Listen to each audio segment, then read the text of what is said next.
Hello, podcast family. My name is Justin, and I'm going to be your grief financial officer on this journey that is the Currency of Grief podcast. This podcast is designed to share real life stories from real life people who have navigated the intersection of grief and money and all the intricacies that come with death, loss, and legacy. My goal with this podcast is to inspire you to have deeper conversations with your loved ones and family members around the fragility of life, to normalize family conversations around money and legacy, and to help educate around something that's inevitable for all of us, our mortality. I'm excited to be your guide on this journey and hope that you will take valuable lessons away from our guests and their stories.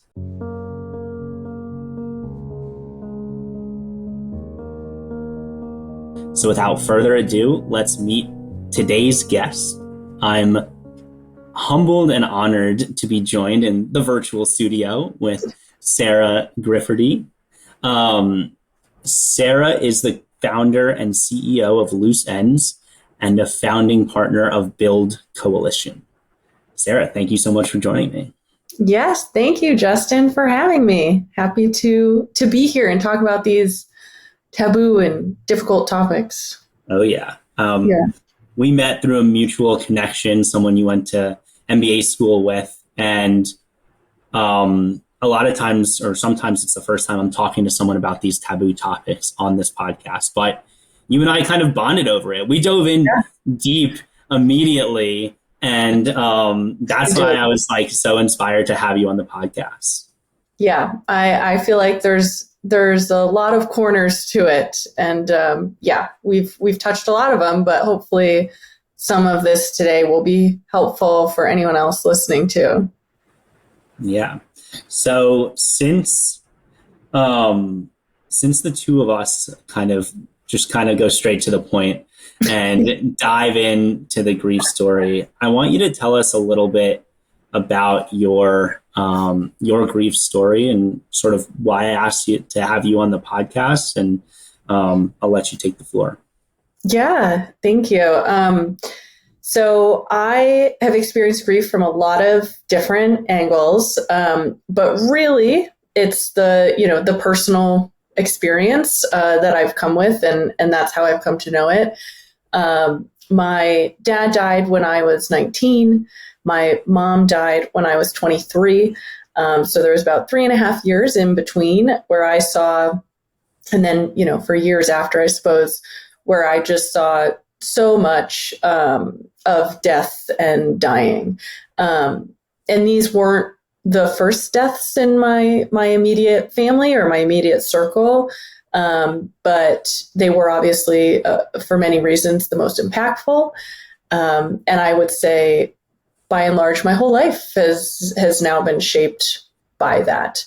And you asked kind of about grief, and for me, it's been an evolution. Like how I felt at 19, at 20, at 25, now later in life, like it changes all the time. So I would say it's been a constant evolution. Yeah, a real journey. Yeah, it is. And because it's something that always stays with you, and you never move on from it. You might move forward with it, but it's something that's always with you. Yeah. And that's what I think generally there's more, like we said, there's a lot of taboo on these topics. And there is still a lot of rhetoric around getting over death or moving past it or moving through it. And for me, I've never, and just truly through that personal experience, I don't feel like it's something I'll ever get over or move past or move beyond. For me, it's just always been about integrating it into my life and in a sort of sustainable, healthy way. And that can look different for every person. But yeah, it's definitely something I think that will always be with me. And I hope it is, because there's a lot of good aspects to that too. And having those feelings come up, I think is a lot of fuel also. So I think it's more over integration over kind of moving past or beyond. Yeah, and you've integrated it into your life and your mission and your work as well. So tell us a little bit about that before we kind of time travel back to when you were Yeah. 19, 23. Yeah. So yes, my dad died. My mom was diagnosed with cancer not long after and underwent kind of a few years of, cancer journey, I guess.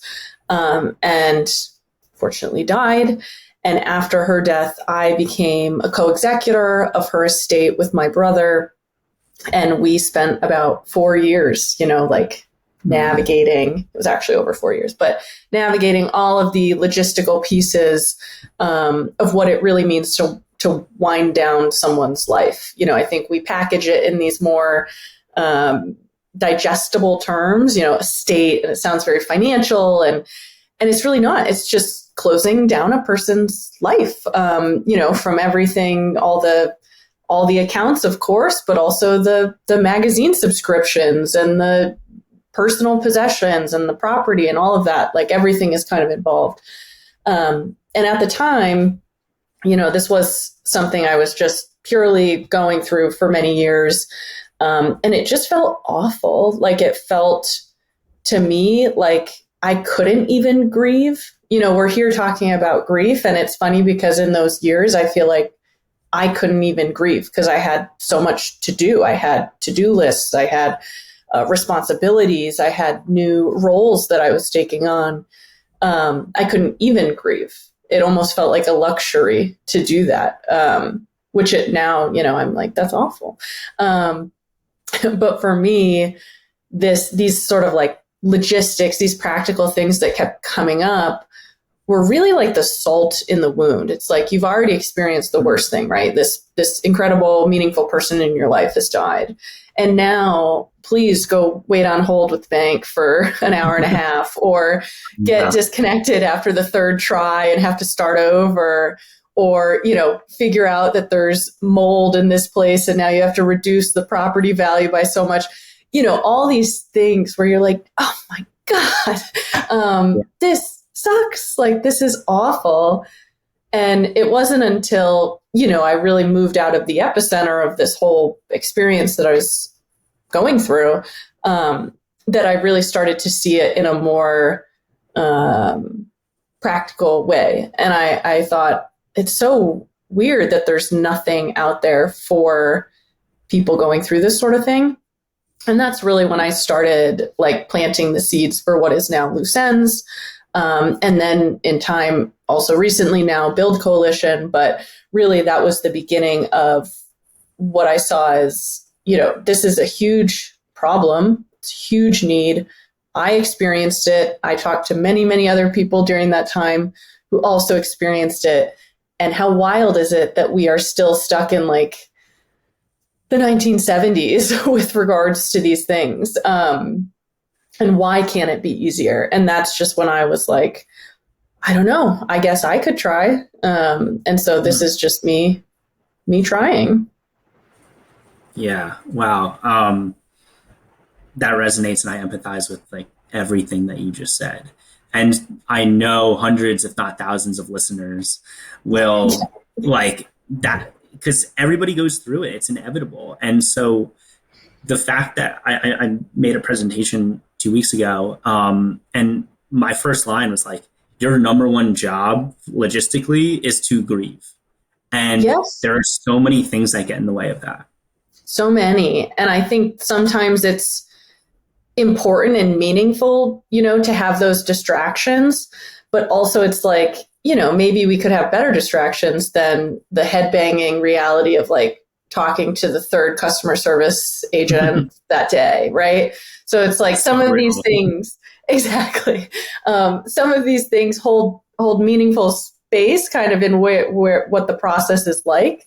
But overall, I believe that too. Like you really should be able to be grieving. And that is really the first thing that's where the focus should be. Yeah. So let's kind of time travel back to when you were 19 and 23, or even before that. What was your childhood like, and what were your parents like? Oh, very nice childhood. Very, very close-knit family, very comfortable kind of hanging out with one another. It was by all intents and purposes like a very nice childhood, and I still view it like that. When my dad died when I was 19, it was unexpected. As I'll be fair, most deaths I think are, even if you have some idea, death is always has uncertainty and is unexpected. But his was really unexpected, came out of nowhere, and just shook, I would say, our whole family. And that was really, pivotal, because it was something, when you're not thinking about it, you're not preparing for it in any sense, to have it happen, and the shock that comes after is a huge part. But yeah, thank you for sharing that. I think I like to talk about the shock of it too, because it took, weeks for me to even understand that this had happened. And I could say that, and one probably thinks, that's like a little strange, right? But when something is just, the rug is ripped out from underneath you, anyone who's experienced kind of that intense shock, it takes weeks for your body to actually process and digest what has happened. And I think often when grief is concerned, that's a very underrated piece of it. I think typically we talk about denial and some other things, but, it's not really active. Shock is really a passive thing that you experience. So. Yeah. So what did you do to process, like what felt right in those first couple of weeks? In the first couple of weeks, hard to say. Yeah, I know. I mean, my family was very much like a get back to it. So there wasn't, I would say, a lot of space to grieve in a way that was kind of slow, maybe, or at one's own pace. I think within 5 days, I was back at school. 5 days of the death, so not even the funeral, but went home essentially for that, and then returned to school. I was in college in my sophomore year at the time, and was just sort of back in class in my seat with my books and everything. So I would say even that was shocking. And I think as far as like how I was able to withstand that period, I started running. That was my primary, I think, fuel at the time, honestly. It was really hard for me to eat. I really lost my appetite after he died. I had trouble sleeping. And so truly tiring my body out was one critical way that I was able to continue to eat and continue to feel tired enough to at least get some sleep. So that was like kind of my Band-Aid solution, I think, at the time, right, was to just get moving and try to be as tired as possible, because those things were coming it was very difficult for me at that time. Definitely. When you first said that you leaned on running, I was like, oh, what a healthy way to cope. And then it was like, well, it was because I wasn't eating and I wasn't sleeping. I was like, okay, well, yeah. So, but those are the realities of grief, is that it affects your health. It affects all aspects of your life. It does. And I think that's a misunderstood, is all of the physical symptoms. If you go to a doctor, and, I know now because I work with so many families and so many people who are grieving, but if you go to a doctor and say, I'm having trouble sleeping, they're just going to give you a sleep aid, a sleeping pill. And for a lot of people, it's like, okay, well, I don't want that. But I would like, maybe something in between. And I think there are so many physical symptoms of grief that really go unnoticed. because again, your sort of mental, emotional headspace is so overwhelmed that it's hard to kind of pay attention to those physical cues, I think, for a lot of people. And it's why, in sort of traditional media, and I'm sure in many people's experiences, it's like, have you eaten? How are you sleeping? Other people are asking you and almost feeding these questions to you so that you can go, oh yeah, okay, I guess I haven't slept for 3 nights in a row and I'm really irritable, and I haven't really eaten much today. I probably should eat something. Drinking water, all these basic things, but it's hard to keep track of that. Mm. And you mentioned you went back to school 5 days after. Would you say that's too early? Would you say it was a good distraction? I feel like it could go a lot of different ways. And how did the people at school, how your friends, did they know what to say? Yeah. I would say for me, it's just what happened. I couldn't say if it were, I think probably it was a little too early. I was, just back in it. But I do think it was especially tough because of your second question there, which was that people didn't know how to react. And I have now, living many years after this, have seen all ages and all phases and all reactions, I think, to grief in different ways. But it's very hard, I think, for adolescents to be able to connect with you under something so distressing and so uncomfortable, that I would say the support that I had around me was good. I had friends, but no one wanted to talk about it. So everyone was sort of like, let's just keep moving as if nothing had happened. And I think that is a reality that I experienced also after my mom died, that I've seen other people experience, is that you really there's this cliff. There's this invisible cliff when you're grieving. And it's you've got some real good support the first few days, of course. Continue for a few weeks, pretty good. People are still checking in and seeing how you're doing.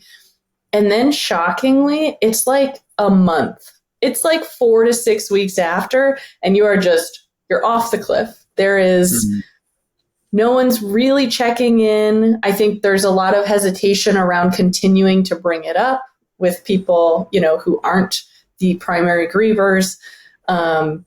There's that discomfort. There's not wanting to remind or bother someone, but it really is. It's quick. So, and as we just talked about, you're grieving the rest of your life.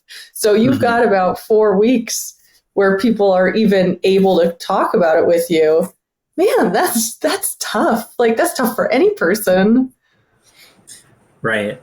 And especially, at least for me, in those first 4 weeks, those people were checking in. They were telling me stories about my dad. Yeah.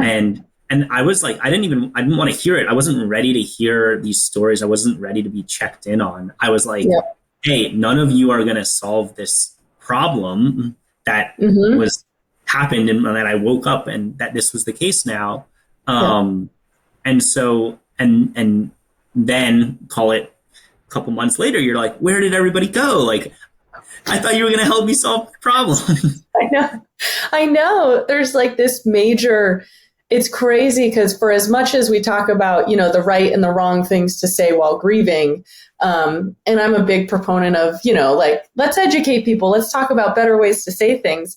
But what I see in the families that I work with, this is the biggest shock sometimes that they experience, is how quickly that support just evaporates and how quickly it becomes, they sort of become the burdensome one on others, even in things as simple as that, Justin, sharing a story or talking about this person or saying their name, just saying their name, and how quickly that sort of turns over.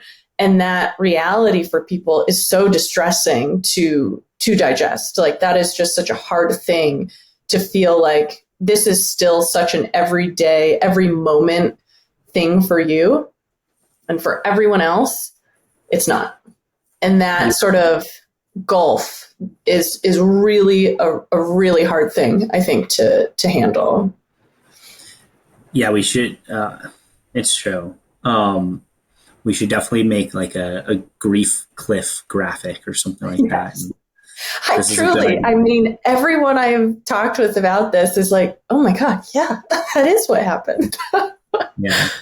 And there are some people who check in on holidays. They still have like Yes. they still have your person's like birthday in their calendar. Yes. I remember like on Facebook, Yeah. people would go comment on my dad's birthday. Some didn't even know he had died. Some did. Yeah. And obviously wrote that in their messages. Mm-hmm. And so there are these reminders that continue to come up, but instead of it being like a constant, it's like a stock graph. Yeah, exactly.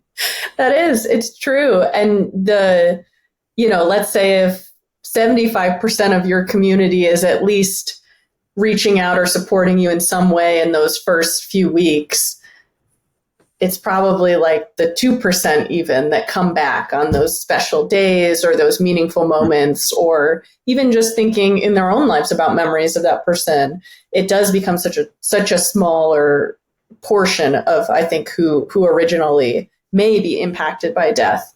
But ultimately, it's a smaller group that stays with you. Yeah. Is there anything else that you want to, and knows a perfectly good answer, but is there anything else you want to elaborate on of like your parents, your childhood, like what that was like and how it shaped your journey?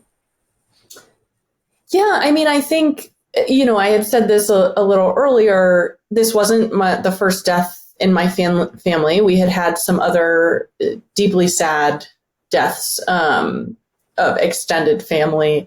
And I think there was always this notion within my immediate family, so my parents and my brothers and I, that, a lot can be accomplished when we are all together. And there was very much a sense of togetherness is like the right thing to do when you feel all of these, kind of heavy emotions. I would say my upbringing, we weren't great about maybe using those words or describing it, but I do think that sense of togetherness was a very big part. And that's what I've continued to carry with me this whole time in my own grief. Between me and my brothers, we have a very close relationship. And if we're going through a hard time, we're coming together, like we're bringing it together so that we can actually kind of experience and witness and have those feelings. And it's something that I ask every family and person that I work with. I'm working on all these practical logistical things, but the first question that I ask anyone when I'm starting an engagement with them is, what does your support system look like?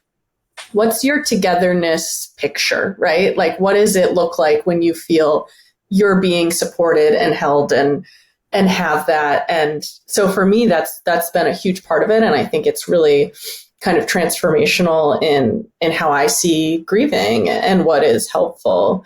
And then I would just say the other thing about kind of growing up, and I think especially in this time between my dad's death and my mom's, was my mom was really just focused on, for as much as kind of death was around us, we really just had all of these lessons on living. And I think that's the difficult thing, is anyone who goes through something really tragic, they learn more about sort of life and the good things, I think, ultimately, than carrying those hard, difficult, uncomfortable things as well. And I think that's, for me, one of the main reasons why I'm try to talk about death, and I try to talk about it in a way that is just to normalize it, because you really can't have the good end of the spectrum without the difficult and tough and challenging end of the spectrum. And so as we walked through all of those kind of difficult times, we laughed together, we were together, we did meaningful experiences together. It was really more about what makes life worth living and what makes the most of it, as opposed to sort of focusing all of that energy on what might have been and what was like a impending death and mortality. So I really think you get those things by going through it and experiencing it. But there is a lot of lightness and like life to be had from those times. Yeah, the lessons of living through dying really stuck out to me. Yeah. Was there a lesson that stood out to you that you kind of learned through your togetherness, or maybe a meaningful memory or experience that you had? I mean, probably the most is just to laugh about it. I have a darker sense of humor, which doesn't always go well with everyone, which is fine. Not everyone You're likes. on the podcast. Yes, exactly. So I get it. That's not everyone's cup of tea, but for me personally, and often for my family, that was the best way to digest some of just the absolutely absurd, awful things that you might go through. And that I think I still do. I often surround myself with people who feel similarly. I think that is a good and healthy way to, again, sort of integrate grief into your life. There are way too many sad things. There are way too many to count. So when there are moments when you can laugh at it a little bit, I do think that ultimately is a helpful thing. That's great. Thank you for sharing that. Yeah. And so you mentioned you asked this question to a lot of people that you work with. And trust me, I know everybody's sitting at home waiting to hear about Loose Ends and Build Coalition, but we will get there. We'll get to the logistics of what Sarah does, but we want to know who Sarah is first. So you ask, what is your support system, or who is your support system? What does that look like? What does it look like when you feel fully supported? So I'm going to ask the question to you. Who is or was your support system, and what did it look like to when and if you felt fully supported? Yeah, I mean, by and large, the first answer is my two brothers. Just that we can continue to be an absolute, undeniable, unconditional sort of support network for one another. And a lot of times, I think it's hard after parents die. Relationships with siblings can be challenging, but I think for the most part, we turned again towards each other and tried to be there. And in that sense, though, we were siblings, right? We would make fun of each other, we would jest, and we would joke about things, and that was how I felt supported. Was that this terrible, absurd thing happened, or this person said this thing to me, and oh my God, that's so laughable. And I had people I could talk to and laugh about it with, right? And for me, that is how I felt the most support. And I think, even things you talked earlier about being able to share stories with people, I think at the time our little group, it was very insulated. And as I've done this work and as I've sort of gone through my own grief, I've built out, who is sort of coming in and what role do they play. And I really feel much more, instead of like, they are just my pure team, I feel like I, in time, have built out like a little bit of a larger team. And this is like a sort of silly tip that I do give people who are grieving, is to build out your grief team. And what I mean by it is, grief is like every emotion you have ever felt 10x. So when you're angry, you're like really angry. When you need a distraction or fun, you need a distraction and you really need fun. When you need to talk about like their, your person who's gone, their upbringing, you need somebody for that. Like if you need help with work or coverage for like life, right? Like somebody who can just come in and be really competent and take care of things. I think, like I said, my team was sort of very small at the beginning. It's my brothers, and we couldn't do all of it, right? We had an incredible way to support one another, but it wasn't everything. And I think as we talked about, this sort of cliff happens, you lose a lot of people in that. It's important to find the people who can fill certain aspects of your grieving so that you're not having to lean on one person entirely, because that is really heavy for that person as well. So to the extent that you can build out this small team of yours who's like, this is my go-to person when I need a distraction. This is my go-to person to be sad with. This is my go-to person to like help me with life stuff. That is just sort of, as I've continued to grieve and experience this, like that is something that I've done more intentionally, which I think has been really helpful for me. And I do think can be really helpful for others, especially as we become more like smaller groups, For sure. I think I did it unintentionally. And I would go to different people who I knew that were in my dad's life or that were already in my life, or X, Y, and Z thing here. And I lost my dad at 21. You were 19 and 23. So I kind of like split your difference. But this is one of the biggest transitions in life, going from kind of school, college into real adult world. And you had just lost the two people who brought you into the world to begin with. You were embarking on the adult world without the two people who brought you into this world. So no wonder it impacted a portion of your health, because these were people who you went to for advice and ideas. And maybe it was a job or something like that. So I guess talk to us about the advice that you did receive, or what you needed to receive advice for, and then the advice that you got. I mean, I guess, right, we're always receiving advice. I think after somebody dies, you get an extra ounce of all advice. Everyone wants to share a personal story. Everyone wants to share what they learned. Everyone, and I guess to that, I just have always discovered that grieving and death is so personal, right? It's a universal experience, but how we all deal with it and handle it and experience it is deeply, deeply personal and individualized. So I think there's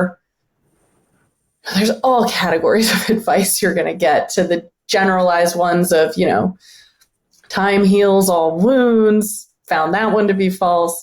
They're in a better place. I don't know. I would rather them be here with me. So that I don't like that one too much. And then also, on the more practical side around things like, be careful of people coming out of the woodwork, and, you, Justin, being in financial services in the financial industry, I'm sure that's a big one. And talking about, contentious moments between my siblings and I, you get a ton of advice. Do this, not that, when it comes to grieving. Make sure you're sleeping, make sure you're eating, all this stuff. And I think, there's probably no end. At one point I truly was like, I think I could write a book on this. Because there really are just so many things I think people have thoughts on and want to help, right? We can always reduce it down to, I think people generally are always trying to help. But as you are grieving, and as I grieved, it was just important to kind of parse out what was important for me too. Because I think that, there was a lot that I could not do. Yeah, it's funny because we're on this podcast, obviously the goal of this podcast is to share stories, but eventually or inevitably people are going to take some tidbits as advice. And so listen, podcast listeners, I hope something is valuable here, but really this is how Sarah and I grieve. and what's right for us. So you don't have to take anything from this podcast if you don't want to, but I hope you take something, because maybe the one thing you take is that any feeling that you're feeling in regards to grief is okay. It's validated. You don't have to feel some type like a way because 5 days after you went back to school, or I went back to school 25 days after, right? Yeah. Like that was right for me. So do what's right for you. Yeah. And I think that like a podcast is actually a really interesting way to digest this information, because it's personal, right, between you and I, but it's an impersonalized like way to digest it as an audience member, as a viewer. And I think that often that is helpful in grief. Like that's, as I've sort of met and talked with and watched things about other people grieving, that's how I found what does work for me and kind of what doesn't. Or I'll say, oh my gosh, like that's exactly how I felt, right? And you feel that sort of kinship and like that connection, I think, when you realize, oh, it's not just me. Like we're here sitting here saying it is just you, and that's okay. And we always want to be like, oh, it's not just me, right? So I think that too is like, it's like this balance of like, yes, your experience will be unique to you. And we find so much comfort in finding these pieces where like, oh, that was exactly how I felt, right? So there's always like this kind of give and take and like this balance, I think. It is just me, and I'm not alone. Exactly. Yes. Maybe something along those lines. I know, it's like you never want to be just told that you're not alone. You know, I think sometimes that can come off as a little like minimizing of someone's experience. But I think if you find and feel you're not alone, that's like the gold part. That's the good part. So to again be able to like have an avenue to share stories like this, that's the only way people know, because otherwise you're just like getting all this information and all these signals from other people instead of going out into the world and being like, oh, I relate to that, or I don't relate to that. So I think it is, being able to share aspects of this are really critical. Changing gears a little bit into maybe something that we can also laugh at, which is sort of the money side of this, or the logistics side of this. I want to time travel just back to your childhood one more time and ask you how was like money, logistics, like planning for all of this stuff? How was that talked about in your home growing up? So it wasn't. Both of my parents were attorneys.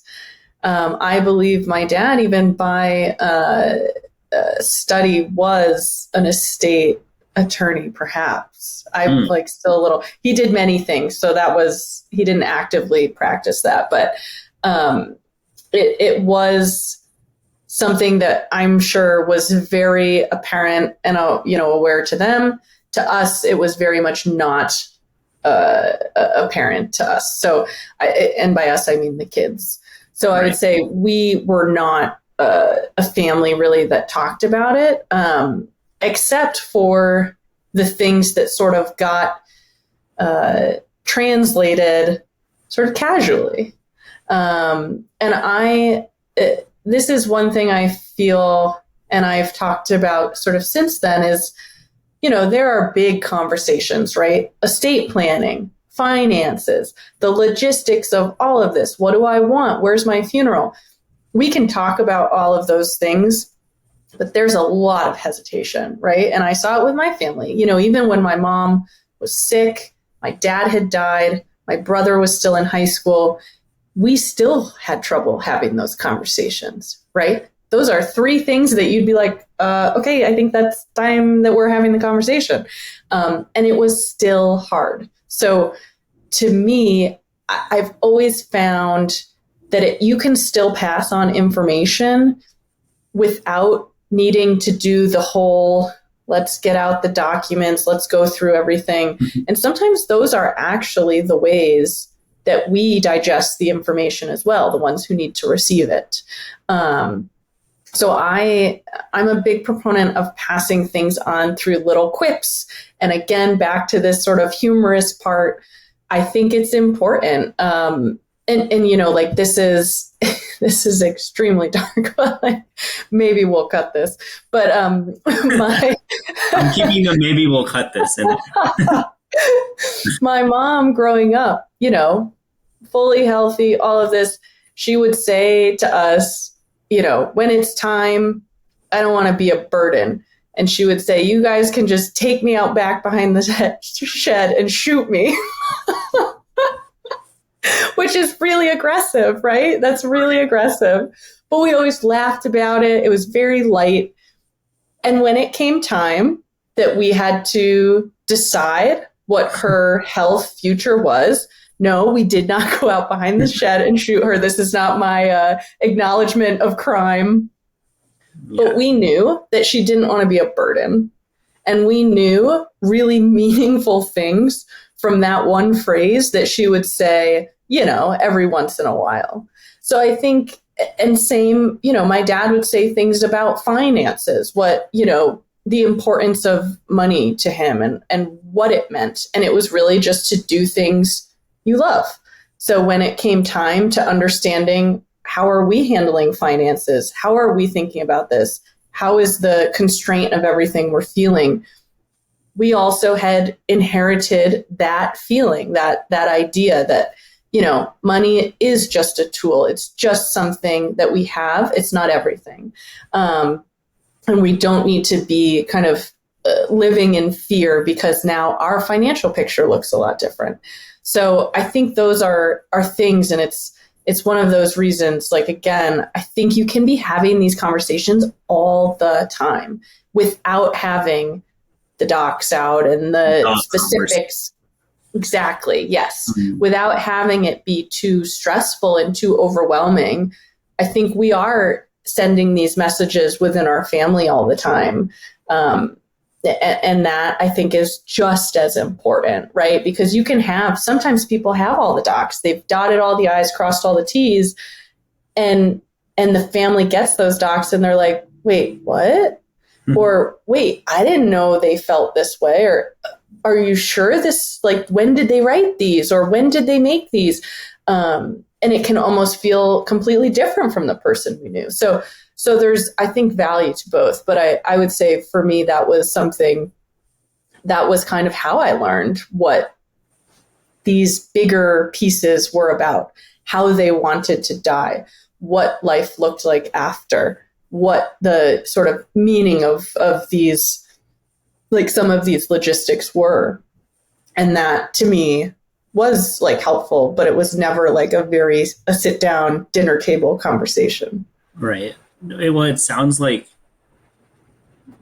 money was talked about in your home growing, but it wasn't talked about the way we would all think about it. You got bits and pieces from bits and pieces that were being said, and yes, lessons learned over time through experiences with your parents, through things that maybe came up. And it might have been like, you were at the grocery store and they said something, and you carried that lesson and that memory with you, so that when the time came for you to step up into like a more kind of leadership role in your family, financially and logistically, you knew how that felt. It sounds like you really got the feelings of how they felt and what they wanted, and not just like the checklist. Exactly. And I think, you know, at the time, and still, sure, a checklist would have been nice. And that's what I talk about too, is yes, get those feelings and have that be there. And there are practicalities of that scavenger hunt after someone dies around where the heck is everything. So it's yes and, right? Like it's both. But I do think for me, that's how I've reconciled where I had some of those gaps and where I felt like there was no information. Well, I didn't have information on a lot of things, but I did have these sort of larger themes. And that's how I've been able to be just okay, right? Like to be okay with what the path that they chose or didn't choose for many reasons in many ways, and how to just be kind of comfortable with knowing I did know some things and I also didn't know some things, and that just kind of holding both of those. So what role did you take on financially, logistically after their death? And then were there like immediate action steps that you had to kind of like get going? Yeah. So after my mom died, I was pretty fresh out of college. I was working a very new job, and I left, on a Tuesday, and I didn't come back for 3.5 months. So I left kind of very immediately as she was declining and had to handle. It was, a very difficult situation. My brother was still yet to graduate high school. My older brother and I really had to be home and to be with him and to figure out how to do all of that. So I would say logistically, it was both simple and extremely complicated, right? Like I was not getting paid during that time. The financial picture of everything was very uncertain because, like I said, I had these bigger themes, but I didn't know the specifics. And I think there was a lot of uncertainty, and specifically, like I think financial uncertainty at the time, which is tough. I think that is also something that doesn't get talked about quite as much. Is just that it's really hard to sit in that and to experience that. But for me, those 3.5 months were meant to be both helping my younger brother transition to college and also starting and engaging in all of the estate process. So being the co-executor with my brother and handling all of these things. My parents had businesses. We had a house. They were very active, I suppose, in that period of life. And so having to kind of handle all of that was a huge transformational just time and burden, to be honest. It was very difficult to do. What are the roles of executor, and when does a co-executor come into place? Yeah. I love to talk about being co-executor because by and large, most people will recommend you never have a co-executor. This will be any attorney you ask will say, never have a co-executor. And I don't agree. I really don't. I think it can cause a lot more challenges. I've also in the past year found out most of the big banks do not accept opening an estate account with co-executors because of possible disputes. So there are a lot of sort of logistical pieces involved, and you should be well informed on what that path looks like if you're going to pick it. But one of the primary reasons I do my work with LooseEnds now was because I did have a partner in a lot of this. My brother and I, there was no shortage of things to do, and we very much split roles in a way that was spoke to my strengths, spoke to his strengths. But to be able to talk through a decision with somebody is so incredibly helpful. And one of the reasons that I wanted to create LooseEnds was because most people are doing this completely alone. And they have no third party who has no stake, right? When you think about your supports, we were talking about, it's like, okay, you've got friends, you've got family, maybe you have coworkers, but it's like, who are you talking with about these extremely difficult, potentially decisions that you might have to make? Or it's a mix of all the worst things, right? It's death, it's finances, it's possibly religion when we talk about a funeral.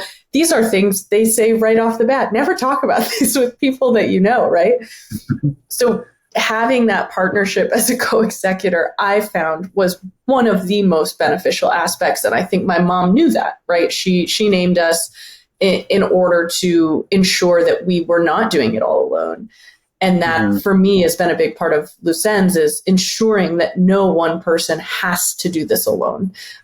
Because at times you do need to talk things out. Should I cancel this now, or should I wait, or should we do this first, or there is no perfect roadmap for everyone. So I think you have to be able to have that person you can talk with about different things.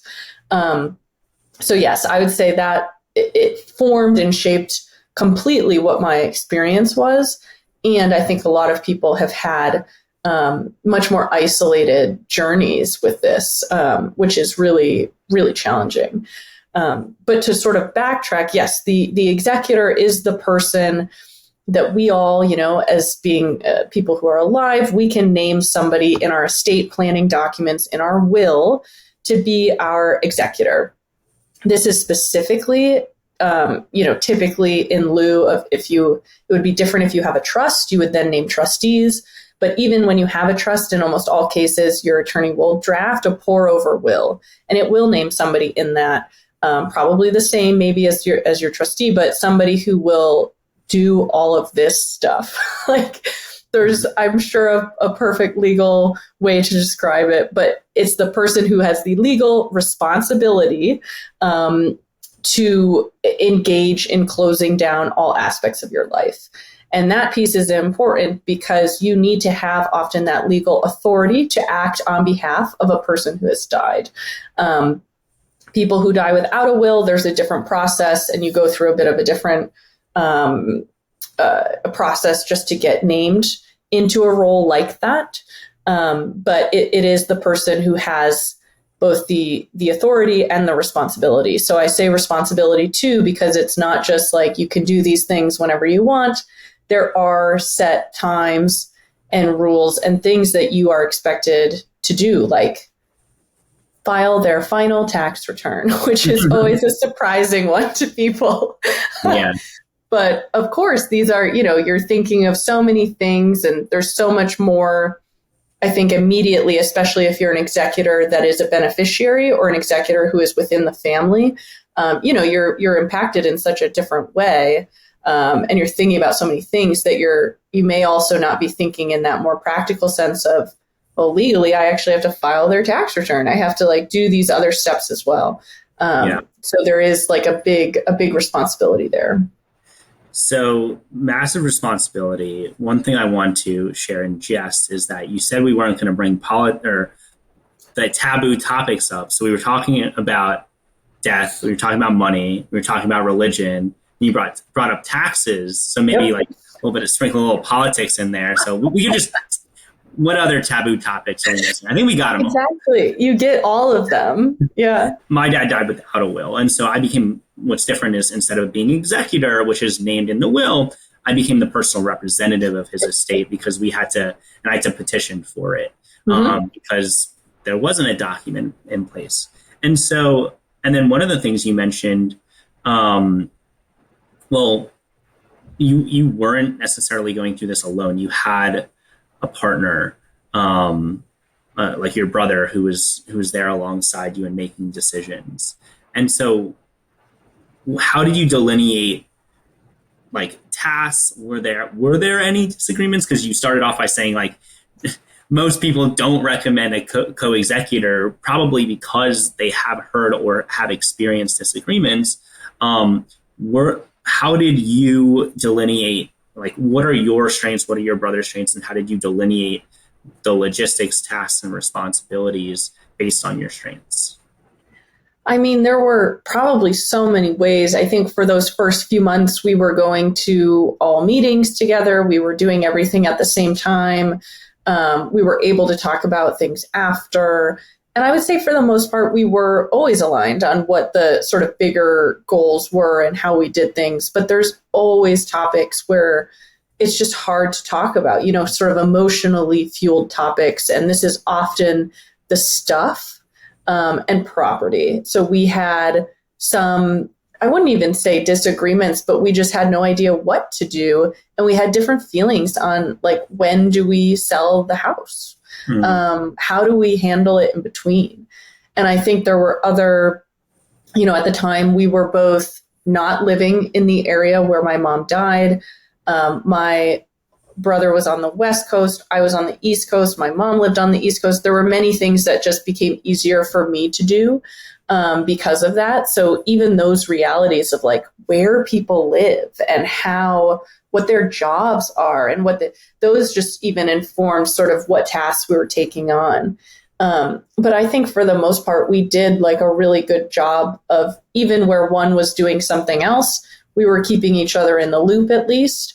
But there were always things, there's just too much. There were always things that fell through the cracks. We had many a moment of like, oh shit. I don't know if we can swear on here, but like, oh, just being like, oh my gosh, we didn't do this, or, oh shoot, that didn't work out. And I think it was just being able to have grace with each other. It was so, again, these are such hard times.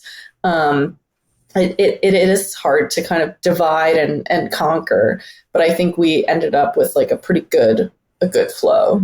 Yeah. There's always those oh shit moments, especially when your head is in the grief, the grief cloud, and not in the, oh yeah, I have to like, I don't know, do everything. Like your mind isn't all there.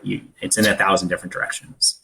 There's so many things like that. Even one like very simple one, we had a storage unit where we had all of the possessions from our house. We sold our house. We put a few things that were meaningful that we couldn't have in our own homes, like in storage, and the payment lapsed. And we were like a day away from getting all our stuff booted.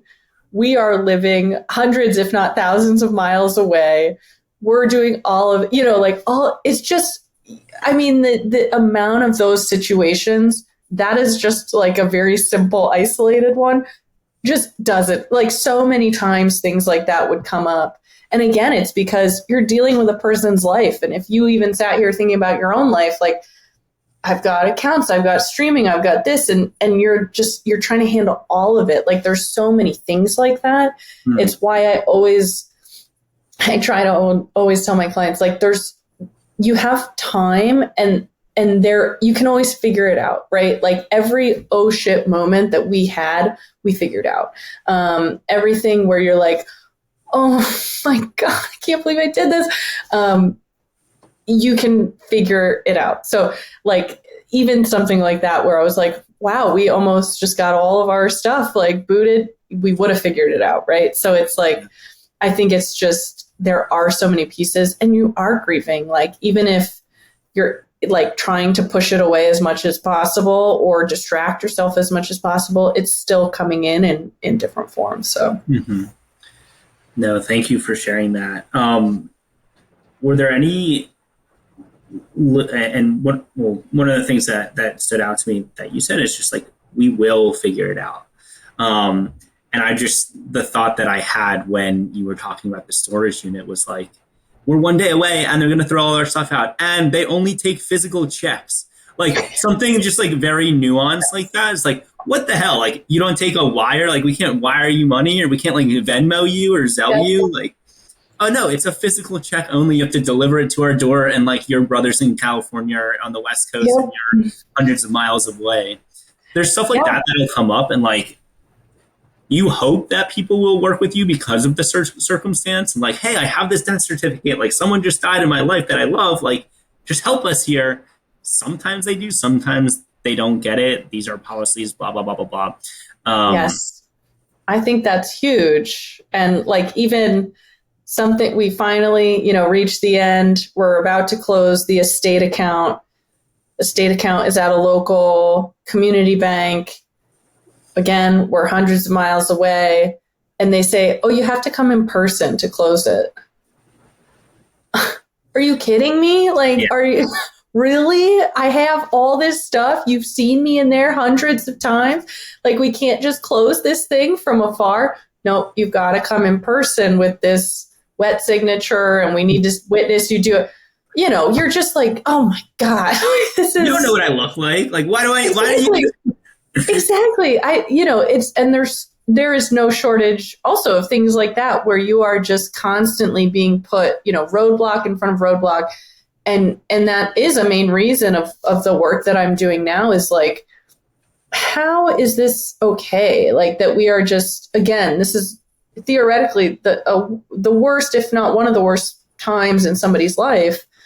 And we're just making it so logistically challenging that, and going back to that, sometimes you have to laugh about it. You're like, wow, okay, I guess I will drive 300 miles and deliver this physical check so that this thing doesn't happen. And you're just like, well, there's nothing I can do about it. So I guess that's what we're going to do. Yeah.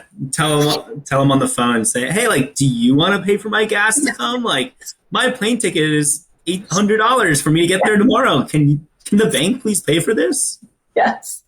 There's just so many things like that. And I mean, that's my whole mission, I think, in life, is to just tackle those one by one, just try to get all those inefficiencies and all those roadblocks that are there. Unfortunately so, and often just because that's the way things have been done, not because it actually makes sense to do it that way.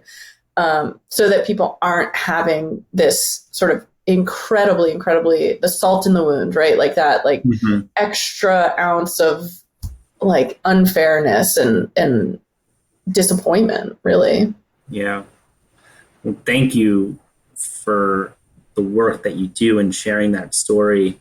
I have a couple questions just on the businesses. Is there anything specific that you would give advice to people who's maybe taking care of an estate of a business owner, or were there nuances around the business that you would like have done differently or did well? It's difficult. I would just say, and sort of that reassurance, I guess, that like, if you are dealing with somebody who has died and that person owned businesses, it is a completely additional aspect that you need to handle. So, for example, when you're like, well, I have a probate attorney, I'm dealing with this probate attorney. And then you're like, oh, I need a business attorney. Oh, I need like a business accountant. Oh, I need like all these. I mean, you're running through and you're like, oh my God, this is so crazy. How is this all like so spread out? But I think the one, I don't know that it's like tips or even if we had done it well, but I would just say like, it does take more time. I would do things slower rather than faster. And I think that's what we did. We moved sort of intentionally and slowly. One of the biggest mistakes that I see people make is making changes too quickly and making decisions too quickly. And sometimes you need to do this, right? We talked about those like financial pressures and financial instability is really difficult when you're sort of weighing all these big things. But when it does come to businesses and handling business decisions on whether you're going to take over that business or you're going to sell it or you're going to close it down, I think it just pays to take it slow as you can, and to get those people in your corner that you can talk about it with. So again, these are not things that we were really able to like engage with other people on, but we worked with many professionals to be able to figure out, okay, what are we going to do and how do we do it? But otherwise I would say like, no, there was so much stumbling. There were so many like things that would come up all the time, and you just have to roll with the punches, as they say. Yeah. Figure it out or roll with the punches. Yeah. And it will get figured out. But I think to try to embody that feeling as much as you can be helpful, because it's a long road. Most people don't even know that the average estate takes like about 18 months to close, and, tack on extra time, of course, if you're dealing with a business and anything else that might be more complex. So I think, just having that, don't have any expectations around speed or efficiency of process. I want to ask another question there. So efficiency on process and time. I saw a stat that the average estate is open from 9 to 12 months. I'm like, what estate are you working with? But it's average, some are shorter, some are much longer. Yep. Yours, you mentioned earlier was open for 4 years. And you mentioned that you weren't working at the time. You had to go home and it was important for you to be boots on the ground. And so what a lot of people don't know is that the executor could actually take a salary from the estate. Talk to, and you were unpaid during that time. So talk to us about, like, did you take a salary? Like, what are your thoughts on that? I am 100% pro take the executor portion for most. It's all state by state. I tell this also to all my clients, check in with your attorney on how the logistics, but usually it's like a percent of the estate. And as you go up in the estate value, the percentage continues to decrease. So let's say for the first 500K, it's like a 1% fee. For the next, 500K to $1 million estate value, it's a 0.75% fee. So it has all these tiers and everything. Mm-hmm. I did not take it. My brother and I did not take it. So I think we were just trying to work off of what we had in savings. But I am very much like if you have the ability to, and you should, because it is a role that is extremely time intensive. I took those 3 months unpaid from my job. We continued to do work, daily, weekly, monthly for years to come. And there were peaks and there were valleys, right? So there's times when there's more to do and times when there's less. But there are stats now that say essentially it's over 500 hours of work. And it's like, if you told somebody, would you work at your job for 500 hours unpaid? They'd be like, no way. And I think it's one of these really, really difficult concepts for us to grasp, because when most people, and I would say from my experience as well, I sort of took it on as like, no, this is my family. This is like, perhaps you can be anywhere on the spectrum of like, this is an obligation that I have to fulfill, to like, this is a gift that somebody asked me. I see people kind of fall all along there all the time. But I think, again, going back to like, this is a real second job for most people. It's ongoing for a long time. You need a lot of stamina for it. And there are just practical aspects that you may need to support. Like, a lot of these things can be paid out of the estate. But if you are doing this work and if you are on hold with people and you're traveling, you're doing all of this to get back and do these things, I think it's completely appropriate to take a fee. Tell me if you, Justin, have seen a stat on this. I have never found a stat on how many people actually do. It's one of many of these data pieces that is not studied. Like, nobody's talking about it. Yeah. Anecdotally, I can tell you, like 9 out of 10 people are not taking it. Right. So I would say, yeah, most people don't take the fee, because in your situation, you and your older brother would be taking a fee from the kind of the entire pie, part of it. So it's basically taking a little bit away from your younger brother.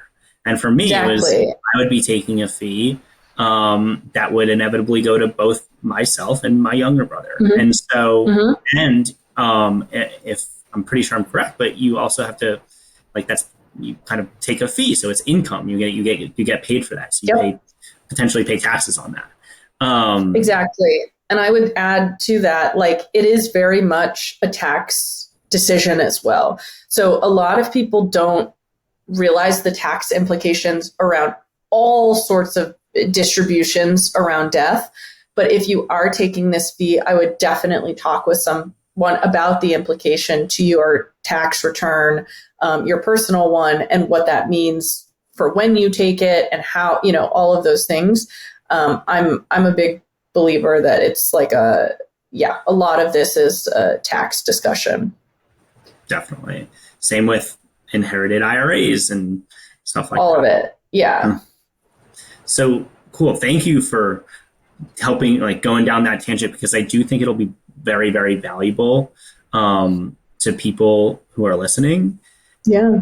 That are debating on, do I take a fee and take from like something that, even if it's they're not a beneficiary of the estate, is that worth my time? Let me ask you another question real quick. Did your employer provide you any type of benefits to like not be paid, like you kind of were off work, or was there any like bereavement time, or any type of like, hey, we have an attorney on staff that like could be part of your grief team? No. Roll your eyes more. I had incredible manager and, team sort of that I worked with directly, and they were huge advocates in even getting me that time unpaid. So I was 5 months into this job. I would have been fired if I had to take this time off without those people advocating for me. So at the time, it was really, as unfortunate as it sounds, it was a gift to be able to have at least the time unpaid. Because for somebody who had been working there as little as I was, for somebody who was as low rank, I was in my 20s, this was my job out of college. It was not like you were receiving, they want to just boot you if you're not doing the stuff. So I would say, and then, I got 3 days of bereavement leave. Mm-hmm. So I got 3 days. You only need to grieve for 3 days, guys. Come on. Like it's even not, and this is, now again, because I do this more from a professional lens, I know so much more now, but this was really created, and it used to be called funeral leave. It was not bereavement leave, but now it used to be funeral leave. It used to be that, yes, you needed 3 days because on the one day a person would die, on the second day you'd plan the logistics, and on the third day the body would be buried because that was the traditional way to do it.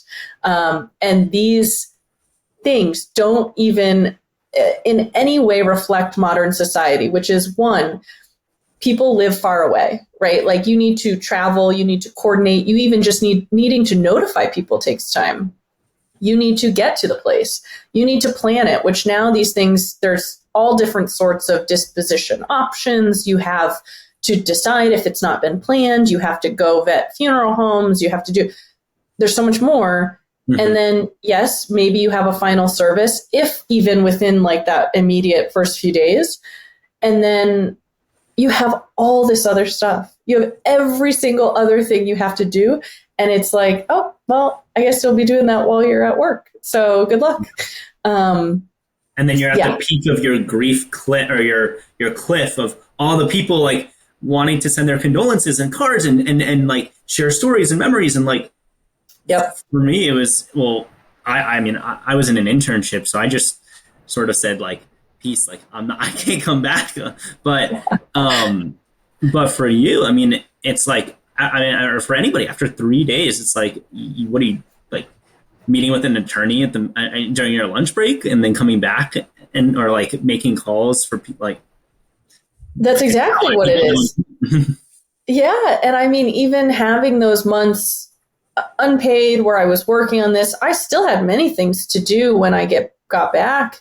And I, again, this is one of the things I'll just beat the dead horse on, but like, the businesses that you have to call, the accounts you have to cancel, all of this has to be done during business hours. So I had so many times I was stepping out of where I was working. I was going to take these calls. I was trying to get things done because by the time I got home, all the customer service agent lines were closed. Like, this is where you think, how could it possibly be set up like this? You're like, this is just so unfathomable. You don't get the time off. You have all these things you have to do. It has to be done by some point. And there's no feasible way to do it. It's why we need so much, just generally systems change around this, because it is incumbent on the employers to create a compassionate workforce that gives you a place where they understand this, right? They understand the realities of it. And it's incumbent on the corporations to be able to make more flexible asynchronous policies. So like all of these things sort of wrap up to just make it the most unbearable time you could, the third level of hell or whatever you want to call it. It's so tough, right? It's so annoyingly tough. Yeah. We'll stick with salt in the wound. Yeah. No, I remember like going to the bathroom in the middle of class and then like getting a call from the bank and then just being out of class for 30 minutes because I was a senior in college and I was just like, Yes. hey, this real life stuff is more important than like, I don't know, insert marketing or business class here at this time. Yeah. And again, like I had a really compassionate manager immediately, above me. And that was so critical for me to be able to do some of these things I had to do. But many people don't have that. And even their compassion, there's like a limit, right? When you have to pull so much from the resources of what, everyone is offering. And it's, you do, I mean, it's like, it's just a really bad equation. It's all sort of adds up to be something that's just too challenging and too difficult to kind of navigate. Yeah. So what financial or logistical or grief resources do you wish you had? And maybe segue that into the work that you're doing, all the amazing work that you're doing. Yeah, I mean, honestly, I just truly wanted a checklist. So at the time, this is 2015, turning to Google for a lot of, hey, do we do this? Do we do that? A lot of the questions that we had we, emailed our attorney, it'd be like $300 in no time. So of course, yes, for important critical things, yes, talking with somebody who knows. But for a lot of it, there was just like nobody really had a good answer. So we did have to turn to Google a lot. And, I remember at the time finding this article from AARP, right? It was one of the only things. It was like 6 things to do after somebody dies. I was like, oh, yes, perfect. That's like, yes, let us know like what we're missing or what somebody hasn't told us yet. Steps 1 through 5 were all things that happened within the first week of death. It was all essentially leading up to a final service, right? Those 5 things. And several things, with the hospital or if you have to call to get the pronouncement of death, those things. And I thought, okay, weird. That's like only leaves one spot. Spot 6, settle the estate. That's what it said. That's what it said. Step 6, settle the estate. And I was like, oh my God, how is it possible that all of this could be boiled down into one thing? There was just nothing at the time that was like, okay, think about the utilities. Think about how you want to donate or sell items. Do you need appraisals for certain things? The accounts, let's talk, how do you pick which ones you cancel first or which ones you transition to your name or what you keep on? All of those nitty gritty questions. And all of those questions, I just said, none of those would really be appropriate for a lawyer. And maybe if you had a really compassionate financial advisor, they would talk through it with you, but they're also not really equipped for that either.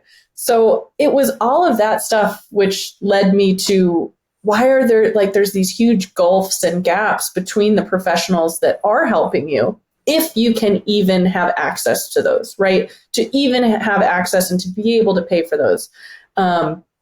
So if you have all of those, it's like, why is it still not enough help? And that is exactly why I started LooseEnds, because LooseEnds is meant to be the connector for all those people. So if you do have those resources, or if you need to find them and be recommended or referred out to them, we are filling the entire space that falls between all of these other folks. And that means, we're getting into the nitty gritty. We are, talking through all these pieces that to me, they matter. And I know to the people I work with, they matter too. Like, you don't want to feel this sort of weight of like you're doing something wrong.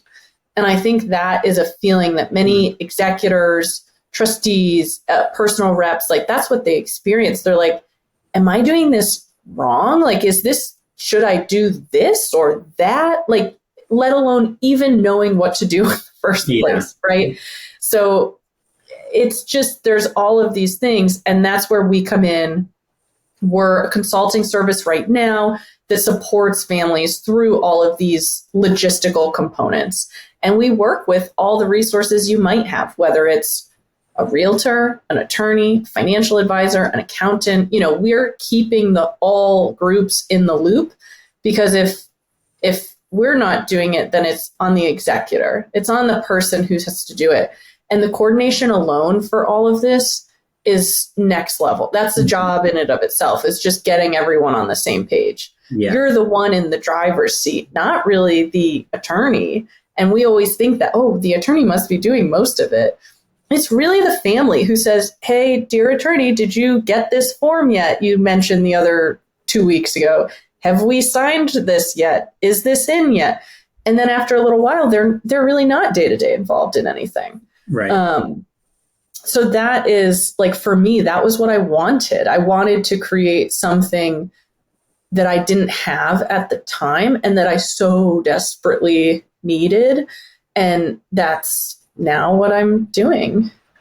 Yeah, it sounds like it's something you didn't have, but also you did have, like, you had your brother to bounce ideas off of. And, like, I'm sure this happened maybe more than once, but you were like, oh shit, we messed that up. Ha ha ha. Like, at least someone who's, like, going through it with you. Mm-hmm. Yes. Who like made it a little bit lighter than just being on your, one of the things you said earlier was just alone, being on your own with nobody to turn to. Everybody is charging you a fee. And I'm sure you get paid for what you do, but, like, it's important to have someone who truly gets and understands, like, who you are, what your strengths are, where you need help and guidance, and maybe where you are in the grief process. And it sounds like you're someone who gets it when you work with the families. Yeah, and that's the thing. I'm sort of that unbiased third party that they can turn to, and it's not family. It's not loaded with, I keep my fees pretty reasonable for what I do. I always have options for what you can do instead. So, you don't need to pay me. We're always working kind of within that constraint. And I'm always thinking about what this person's priorities are. So it's, yes, I mean, for some people, it's like, I'm okay paying. I just don't want to have to do this. And for some people, it's like, well, I really just need a little bit of, like, assurance. Sometimes they just need to know that this is they're headed in the right direction. I do that too. Like, there's all sorts of roles that I kind of can fill. And now, having done so many cases, working with so many people, doing this just day in and day out, I do have a skill set that I'm realizing few people have. Because if you are going through it personally, I've done research on this, but you are going to take on this role 1 to 3 times in your life. And you could have decades between those 2 times or those times. Yeah. So it's not really something that, even when you say, oh, well, I managed my aunt's estate 20 years ago, you can't apply it really. Everyone's is unique and different. And I think that's really important, that you have somewhere to turn regardless of how complex or what situation you're in. And then you can decipher, what is important to you and what do you need the most. And that's something that, again, like, when you're talking with people in this space, no one's really asking you those questions. And just having somebody be comfortable enough and just so, normalize that piece of it enough, I think has been really important for everyone that I've worked with. Yeah, the work you do, I mean, part of the reason we have this podcast, but it's so valuable. And it doesn't seem like, it's not a job that we learn about at the career fair in college. So are there a lot of other people doing this? No. Yeah. When I started this, so I did go back to school. I got my MBA and spent several years sort of incubating, like, this idea and figuring out what it meant and really doing the research, right? I had a good space to be able to talk with people and figure out what they needed and what it felt like and what resources they did have access to. So there was so much time spent sort of deciphering the space and deciding what it would be, because, to your point, there's no, like, hey, you want to help with this stuff, go to this school or take this class or do this thing. There wasn't any of that. And it was, a few years into all of this and after graduating that I did find other people who had very organically, very similarly gone through a personal experience, tried to figure out a way to professionalize it and to make it into a business, and then sort of started to continue to grow from there. But to your point, no, there's not very many people doing this. And there is not a day that goes by where somebody doesn't hear what I'm doing and say, oh my gosh, I've never heard of that, but that sounds really helpful. Yeah. So it's still so early and it's still so new, but that's part of, what I'm doing is both doing the work and helping families, but also building awareness and education around all of these things. One of the reasons I think podcasts like this are so helpful, because yes, you need to be able to know what this is like and to debunk some of the myths, I think, around it are really important. And that I feel is just as much part of my role as is the actual physical work of what I'm doing. Yeah, it's all important. The logistics is important, but also you're so well researched. I like research. Yeah. I like to be, I like as much as I can. And one of my biggest sort of side goals and something else I'm working on now is just how to expand the research that we even have on this period of life. You called it earlier. This is one of the biggest life transitions. Losing a pivotal person in your life and transitioning to a new time is huge. And we have we have very few reliable numbers around this period of life. How many accounts are you closing? How much time is it taking you? Who are you working with? What was the worst part? These are things that haven't been studied. What physical ailments did you have while you were going through this? What were your demands and your other priorities? There's so little information that is part of what I think too, is we need more research and we need more data and we need to understand it more. Because without that, we're just using things anecdotally. And that's good until we can develop a base, but it deserves to be studied. It deserves to have real numbers attached to it, and real thoughtful study of it, because it is a big time in a lot of people's lives. Yeah. And talk about the work you're doing with the Build Coalition as well. Yeah, so that is our advocacy organization to help the bereaved through the institutions that they come in contact with. So a lot of this stemmed from my work with LooseEnds, where I saw, okay, I can help people with this. And there's sort of a limitation to my help, right? Because still the systems, what we talked about, oh, you need to be there in person. Oh, you need to mail a check. Oh, you need to do this sort of weird co-opted thing that doesn't make sense.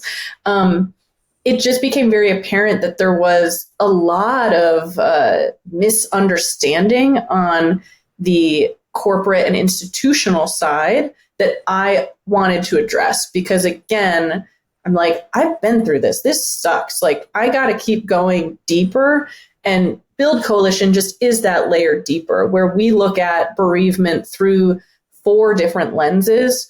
As you are bereaved as an employee. So what's it look like in your workplace? You're bereaved as a consumer. What's it look like when you go out into the marketplace and call Netflix or cancel an Instagram account? What's it look like as a user? So as a deceased user, with where your data flows, and as a bereaved user, with how you are able to manage or handle that data. Laws are really lacking there. And there's really one law that talks about digital legacy. And then also being bereaved as a community member, and what does it look like with the supports and the systems and the setup really of within your community. And we're just looking across all 4 of those, because you just can't do one. You just can't do one and let all the others go by the wayside. These are deeply impactful times for people after somebody has died. And it's how do we just move forward in each of these 4 verticals just a little bit, right? We're just sort of going step by step up the ladder, because there are things like comprehensive, compassionate policies in your workplace, standardizing processes when closing accounts after a person has died, and making them a little bit more modern, where we don't have to fax documents. Additional death certificates with a fax machine. Exactly. Yes. Things like that.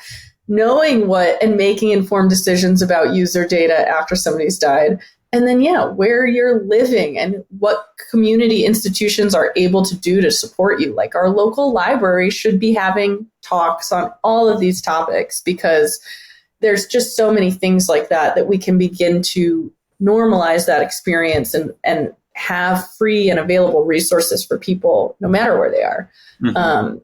So that, and sort of part and parcel with all of it, yes, getting more data in all of these aspects, understanding the spaces more. And it's an area where there's a lot of academic research. There's a lot that's sort of hidden away. And it's like, how do we bring this to the forefront so that people can get a better understanding? And hopefully that in turn helps them just a little bit with their own experience walking through it. Yeah. It sounds like this grief, the death, the loss, and then I would like everything that happened afterwards has really just shaped your entire life and your experience going forward. And it sounds like you're making, you kind of wrote in a pre-call pre-call questionnaire, small steps, but really massive steps that need to be taken, even though you don't feel like you're there yet. Massive steps that are being taken to improve it. So I just wanted to thank you and commend you on the work that you're doing. Thank you. Yeah, it's slow, and it does feel small in the scheme of things, but mm-hmm. I agree. I think we're going to it's all going to look different. I feel in 10 years, 20 years, and it's I think that personal tie that keeps me in it. I know it'll be worth it for those small things, like when you tell your employer that somebody's died in your family and they don't immediately like pull out the policy of, well, you have to do this and then input your hours here and then tell them this, simple things. And I do think that they have big impact though on what everyone's experience of this could be like. Yeah. It sounds like you are honoring your parents' legacy in this work that you do daily.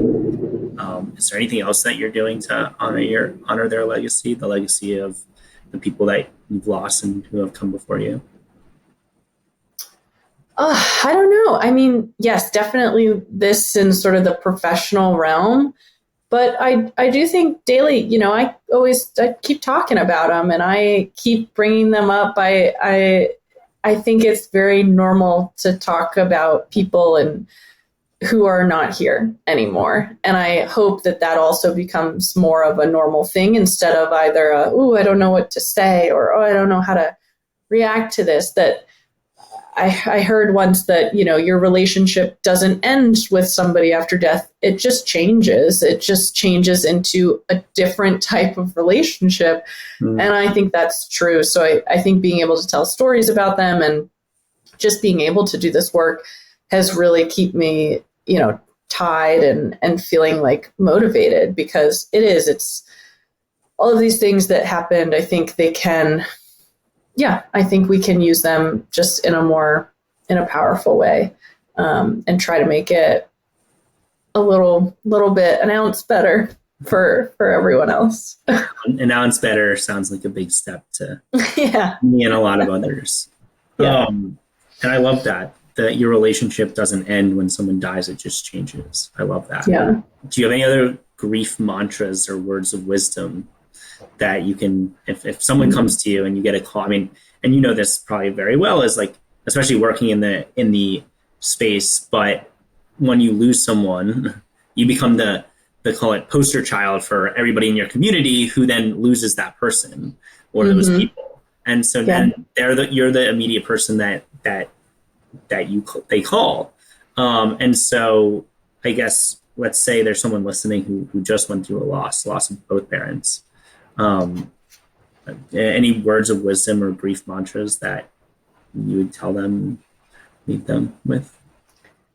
Yeah, I mean, so many, and probably would fully depend on the person, but I would also say that it just do what feels right. And that feels like such tough, advice. It's sort of like, well, it depends. But I think it's mostly like, do what feels right. And I'll be here to talk about it in 2 days, 2 months, 2 years, 20 years, like whatever you need.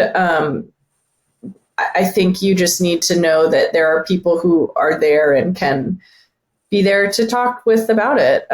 So that's kind of the role I try to take, is if you have questions, I'll always talk to you about it. And if you just want to sit and chat or not, or do something else, I'm also here for that. I think that to me is just the most important piece, to be able to find where somebody is and what they need and to offer that help. So whenever for anyone who is grieving, do what feels right. And just don't be afraid to ask for what you need, because I think that is a hard part too. But I love those. Do what you feel feels right. Yeah. Don't be afraid to ask for what you need. And I also want to bring back, you'll figure it out. Yeah. As well as your relationship with the person who's died doesn't end when they die. It just changes.